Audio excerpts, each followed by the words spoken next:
Kaleshwaram project తప్పెక్కడ జరిగింది, తప్పు జరిగిందా?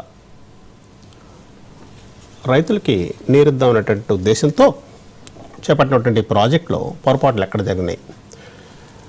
కేసీఆర్ గారు ముఖ్యమంత్రిగా ఉన్నప్పుడే ఈ ప్రాజెక్టు పగుళ్ళిచ్చింది. పగుళ్ళిచ్చిన తర్వాత దాని మీద ఒక కమిషన్ వేస్తాము, తప్పెక్కడ జరిగిందో తేలుస్తాము అని కాంగ్రెస్ తన మేనిఫెస్టోలో ప్రకటించింది. తర్వాత కాంగ్రెస్ అధికారంలోకి వచ్చింది. అధికారంలోకి వచ్చిన తర్వాత వారు అన్న విధంగా పీసీ ఘోష్ ఒక నిజాయితీ నిబద్ధత కలిగినటువంటి జడ్జిగా ఆయనకు పేరు, first Lokpal of India, plus ఉమ్మడి ఆంధ్రప్రదేశ్కి చీఫ్ జస్టిస్గా ఉన్నారు హైకోర్టు. తర్వాత సుప్రీంకోర్టు జడ్జిగా కూడా వ్యవహరించారు. ఆయన 16 నెలల విచారణ చేపట్టి 665 పేజీల నివేదిక అందజేశారు. ఈ సుదీర్ఘ విచారణ అనంతరం ఆయన ఒక ప్రాజెక్టు, ఆయన చేసినటువంటి ఈ ప్రాజెక్టు మొత్తం అప్పచెప్పారు. అప్పచెప్పిన తర్వాత ఆ ప్రాజెక్టుల వివరాలని వాళ్ళు మనకి ఉత్తమ్ కుమార్ రెడ్డి గారు, తర్వాత భట్టి విక్రమార్క, తర్వాత చీఫ్ మినిస్టర్ రేవంత్ రెడ్డి గారు ఆ ప్రాజెక్టు గురించి వివరించారు, ఎక్కడ తప్పు జరిగింది అని. తర్వాత దానికి కౌంటర్గా నిరంజన్ రెడ్డి గారు 665 పేజీల రిపోర్టుని 65 పేజీలకు ఇచ్చారు. కానీ మొత్తం ప్రాజెక్టు యథావిధంగా ప్రవేశపెట్టాలి అని చెప్పారు.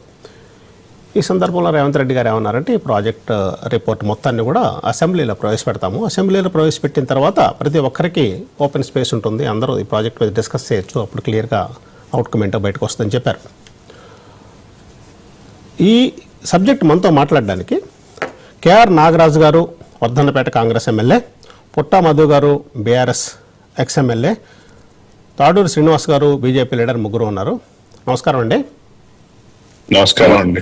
కేఆర్ నాగరాజు గారు, వర్ధన్నపేట కాంగ్రెస్ ఎమ్మెల్యే. సార్, వాళ్ళు మీరు చూసుంటారు, ఇందాక దాకా సుదీర్ఘంగా దీని మీద కొంత వివరణ ఇవ్వడం జరిగింది. ఈ కాళేశ్వరం రిపోర్ట్ మీద పీసీ ఘోష్ గారు ఇచ్చినటువంటి 665 పేజీల రిపోర్టు సారాంశం కర్త కర్మ క్రియ అంతా కేసీఆర్ అని నిర్ధారించారు. ఆయన హరీష్ రావు గారిని విచారించారు, ఈటెల రాజేందర్ని విచారించారు, ఈవెన్ కేసీఆర్ గారు కూడా ఇన్ కెమెరా, అంటే నన్ను విచారించండి పబ్లిక్లో కాకుండా అని చెప్తే ఆయన వివరణ కూడా తీసుకోవడం జరిగింది. దాని మీద మీ అభిప్రాయం ఏంటండి? తప్పనిసరిగా దీనిపైన విచారణ, కేసీ ఘోష్ గారు ఇచ్చిన విచారణను గౌరవ ముఖ్యమంత్రి గారు, కేబినెట్ మినిస్టర్లు తీసుకున్న నిర్ణయం ప్రకారంగా కేబినెట్ లో పెట్టి అందరి అభిప్రాయాల సేకరణ ట్రాన్స్పరెన్సీగా తీసుకొని దానిపైన ముందు కార్యాచరణ ఏంటనేది తీసుకెళ్తున్నారు. ఒకటి. రెండోది, ఏదైతే ఇంత జరిగిందో ఆ రిపోర్ట్ లో కొన్ని సారాంశాలను గవర్నీయులు మా నీటిపారుదల శాఖ మంత్రులైన ఉత్తమ్ కుమార్ రెడ్డి గారు పవర్ పాయింట్ ప్రజెంటేషన్ చూపెట్టారు క్లియర్ గా.